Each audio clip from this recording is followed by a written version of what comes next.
بسم الله الرحمن الرحيم. الحمد لله رب العالمين، والصلاة والسلام على رسول الله وعلى آله وأصحابه ومن تبعهم بإحسان إلى يوم الدين، أما بعد.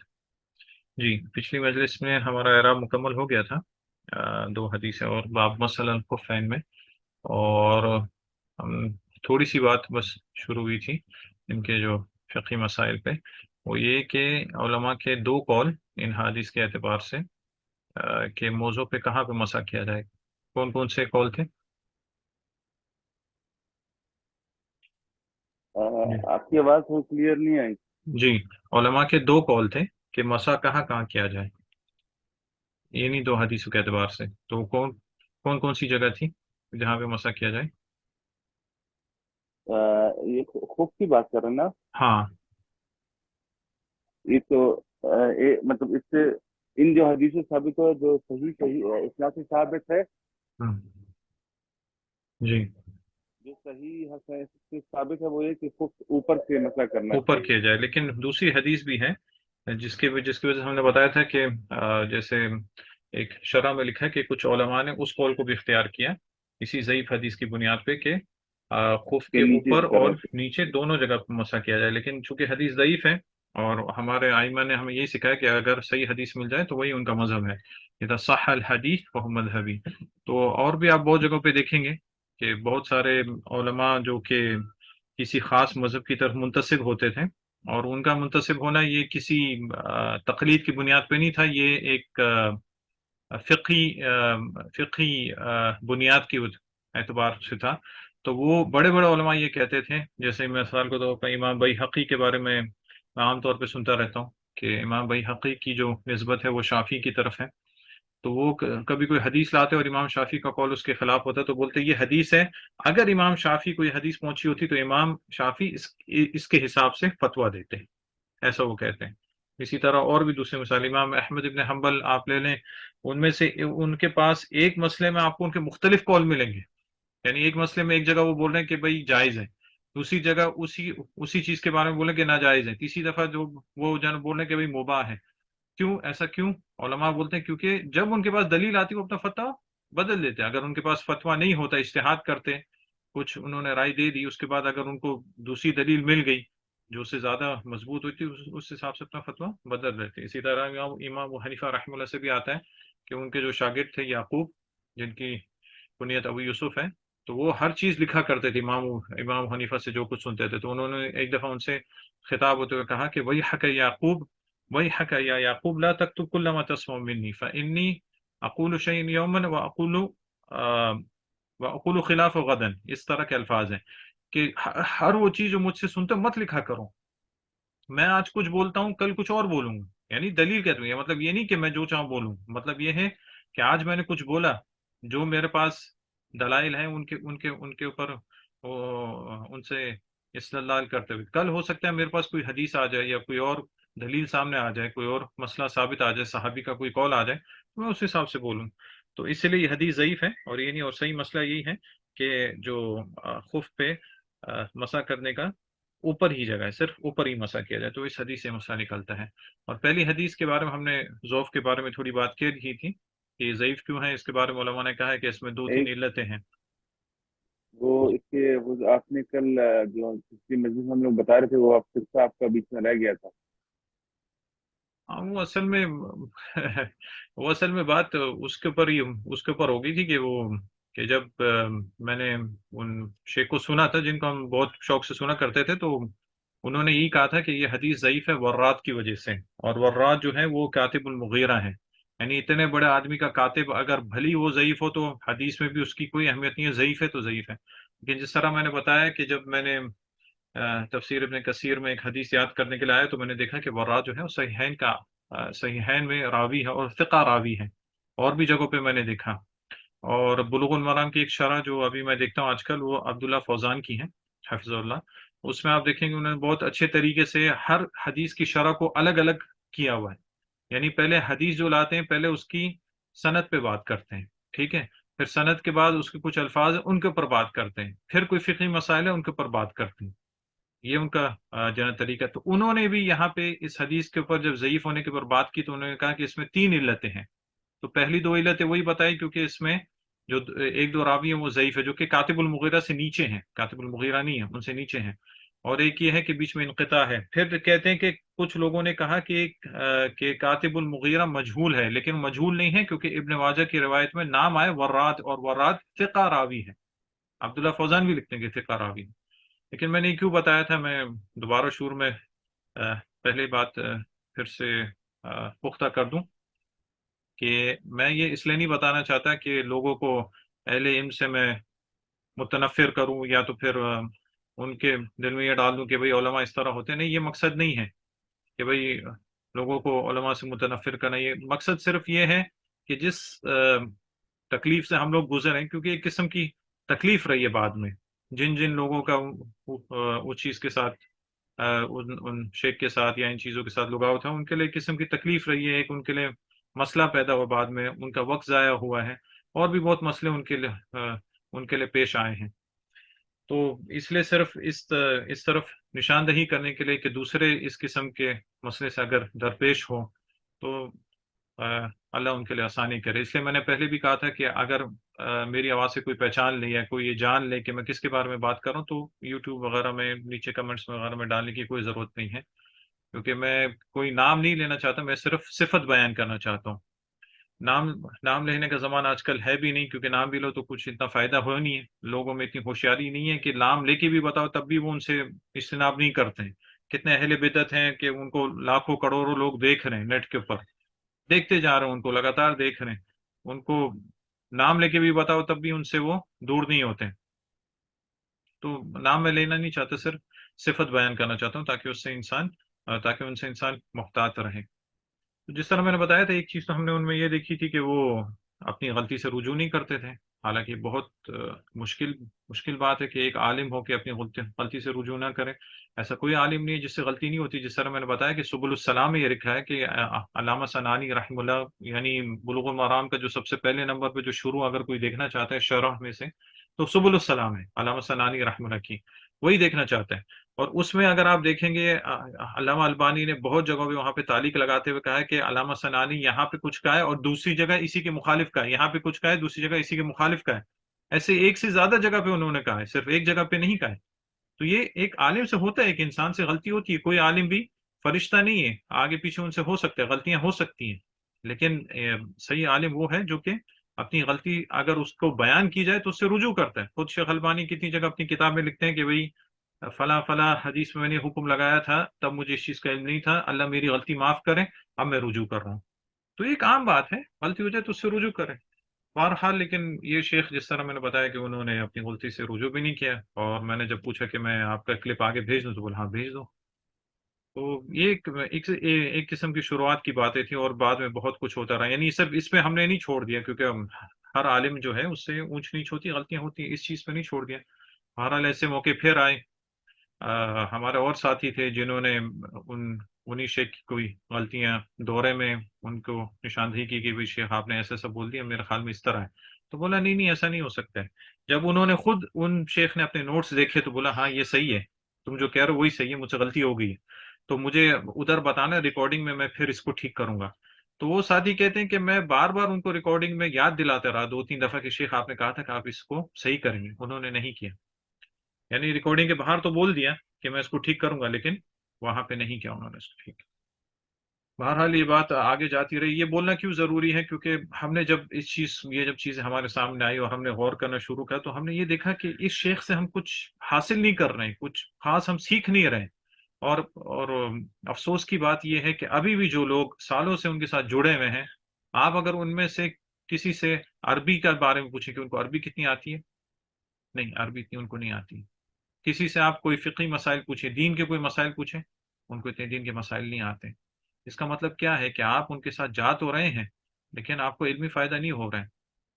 اب میں کوئی عالم نہیں ہوں، اور نہ میں کوئی خاص طالب علم ہوں جو کسی مدرسے سے کوئی فارغ ہے، یعنی علماء کے پاس یہیں پہ بیٹھ کے الحمدللہ جتنا وقت ہوتا تھا اتنا سیکھا ہے، عربی سیکھ لیا الحمدللہ۔ اللہ اور عزت کے فضل و کرم سے ایسے شیخ ہم کو ملے جنہوں نے اخلاص کے ساتھ ہم کو سکھایا۔ اب آپ لوگوں کو یاد ہوگا جب اجرمیہ میں ہم نے وہ باب لیا تھا جہاں پہ فعل ماضی کے 14 صیغہ ہم نے لیے، اس سے پھر مضارع بنانے کا طریقہ، اس سے پھر امر بنانے کا طریقہ، وہ ہم نے کتنی مجلسوں میں ختم کیا تھا؟ ہاں، یاد نہیں کتنی میں، لیکن اتنا مجھے تو مطلب اتنا یاد مختصر نہیں ہے وقت میں صحیح کیا نا، سے زیادہ کتنے زیادہ میں۔ 1 یا 2 میں ختم ہو گیا تھا ہاں وہ۔ ہاں تو ہاں اسی ہاں وقت آپ لوگوں نے کہا تھا کہ یہ تو آپ نے اتنی جلدی ختم کر دیا، ہم نے تو فلاں شیخ کے ساتھ اس کو مہینوں تک لیا تھا۔ میں نے بولا بھائی اس میں اتنا ہی ٹائم لگتا ہے، اس میں اور کیا جب بولنے کا؟ بالکل۔ اور آپ نے بھی کہا تھا، دوسرے ساتھی نے کہا تھا اتنا، میں بولا اس میں اتنا ہی ٹائم لگتا ہے۔ تو اس وقت مجھے ایک شیخ کی بات یاد آئی جن کے پاس میں اور میرا بھائی ایک دفعہ پڑھنے کے لیے گئے تھے۔ تو انہوں نے کہا تھا کہ میں تم لوگوں کو اس طرح پڑھاؤں گا جس طرح میں نے علم حاصل کیا ہے، میں تم لوگوں کو اس طرح پڑھانا چاہتا ہوں جس طرح میں نے خود علم حاصل کیا، تاکہ میں تم پہ ظلم نہ کروں۔ یہ ان کی بات بہت بہترین تھی، تاکہ میں تم پہ ظلم نہ کروں۔ یعنی ابھی اگر انہوں نے یہ سب چیزیں ایک ایک محدود وقت میں حاصل کر لی، اس کا مطلب یہ نہیں کہ وہ ہم سالوں لگائیں کہ بھئی ہم کو جو سکھانے کے لیے، تاکہ ان کی اہمیت باقی رہے۔ ایسے اہل علم ہیں تاکہ بھئی لوگ میرے پاس آتے رہے، میں ان کو آج ہی سب کچھ سکھا دوں گا تو وہ تو بھئی اڑ کے چلے جائیں گے۔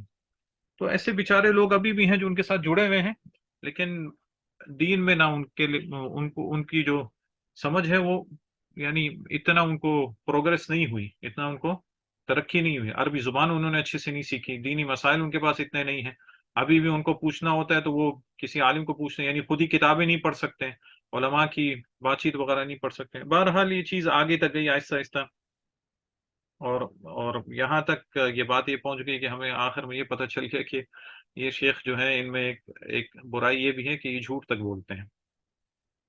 اور جب ہمارے سامنے یہ بات پہلی دفعہ آئی تو ہم نے اس پہ یقین نہیں کیا، کیونکہ ہم محبت رکھتے تھے، اہل علم سے محبت رکھنی چاہیے، تو ہم محبت رکھتے تھے، ہم نے اس چیز پہ یقین نہیں کیا۔ لیکن اس وقت ہمیں یقین آیا جب ان کے خود جو ان کے بڑے تھے، جو جن کے ماتحت یہ کام کرتے تھے، ان کے مدیر آپ جو ہے نا سمجھ لے، یا ان کے کلاس فیلو وغیرہ، ان سے جب ہم نے یہ بات مشافہتاً ہم نے سن لی، اور اس کے بعد اس کے جو اثرات ان کے چہرے پہ بھی ہم نے دیکھ لیے کچھ ایسے مجالس میں، اس کے بعد سے ہم دور ہو گئے۔ تو میں صرف یہ صفت بتانے کے لیے کہ آپ جس شیخ کے پاس جا رہے ہیں، آپ دیکھیں کہ آپ ان کے پاس کیا سیکھ رہے ہیں، روزانہ آپ کو کیا فائدہ ہو رہا ہے، کیا چیز بڑھ رہی ہے، کیا چیز کم ہو رہی ہے، عمل میں آپ کیا سیکھ رہے ہیں، اخلاق آپ کا کیسے ہو رہا ہے، کیا سیکھ رہے ہیں۔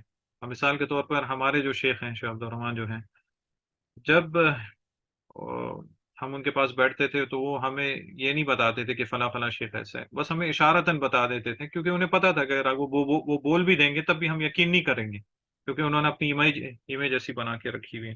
لیکن ہمارے شیخ جو تھے، ان کا طریقہ ایسا تھا کہ ہم روزانہ کچھ نہ کچھ ان سے نیا سیکھتے تھے، اخلاق میں ہو گیا، علم میں ہو گیا، اور چیزیں سیکھتے تھے، اور کبھی ہم سے پیسے وغیرہ مانگنا ایسا کچھ بھی ان کے ساتھ کوئی معاملہ نہیں تھا۔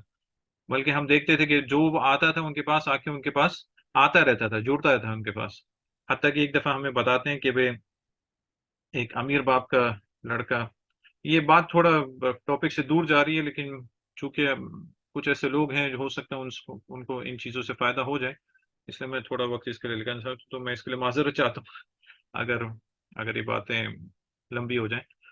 تو شیخ بتاتے ہیں کہ کوئی ایک امیر باپ کا لڑکا عام طور پر انہی کے پاس آتا تھا، اور کسی بھی عالم کے پاس نہیں جاتا۔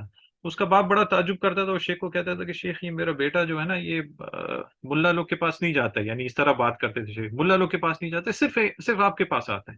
تو آپ شیخ کا جواب سنیں وہاں پہ، یعنی شیخ اپنی قصے کہانی ہمیں اس لیے بتاتے تھے عبرت کے لیے۔ شیخ بولتے تھے دیکھو بھائی، تمہارا بیٹا میرے ساتھ آتا ہے، کبھی جاتا ہے، گاڑی وہ چلائے گا، اگر گاڑی ہے تو گاڑی میں پیٹرول میں ڈالتا ہوں، کھانا کھاتے تو کھانے کا پیسہ میں دیتا ہوں، اور کوئی چیز ہوتی تو میں کرتا ہوں۔ شیخ نے کیا بولا؟ میری نظر اس کے دل پہ ہے، اس کی جیب پہ نہیں ہے۔ یہ بہت پتے کی بات ہے کہ میری نظر اس کے دل پہ ہے، اس کی جیب پہ نہیں ہے۔ تو آپ یہ دیکھیں کہ جس اہل علم کے ساتھ آپ بیٹھ رہے ہیں، اٹھ بیٹھ رہے ہیں، اس کی نظر کیا آپ کے دل پہ ہے یا آپ کی جیب پہ ہے؟ اور افسوس کی بات یہ، ہمارے شیخ اکثر یہ کہاوت کہا کرتے تھے کہ اہل حدیثوں کو دور سے دیکھو، نزدیک سے نہ دیکھو۔ ہم بہت یہ سنتے تھے، لیکن جب تک ہمیں خود ہی یہ جھٹکے نہیں پڑ گئے تھے نا، ہم اس بات کو نہیں سمجھتے تھے۔ کیونکہ ایک آدمی جس نے پوری زندگی گزاری ہے ماشاءاللہ، 60 70 سال دین میں، اور ایسے لوگوں کے ساتھ رہا ہے، وہ لوگوں کو جانتا ہے کہ اکثریت کس قسم کے لوگ ہیں۔ تو ہمیں کہتے تھے، لیکن اس کا مطلب سمجھ نہیں آیا کہ دور سے دیکھو، سامنے یعنی سے دور مت سے دیکھو، دیکھو۔ نزدیک نہ دیکھو، آپ نے درس سن لیا، بات چیت کر لی، اب ان کے ساتھ زیادہ میل ملاپ نہیں رکھو، یعنی زیادہ کلوز نہیں ہو ان کے ساتھ۔ کیا ہوگا؟ آپ ان کے ساتھ کلوز ہوگے تو ان کی اصلیت آپ کے اوپر کھلے گی آہستہ آہستہ، جب اصلیت کھلے گی تب آپ کو تکلیف ہوگی۔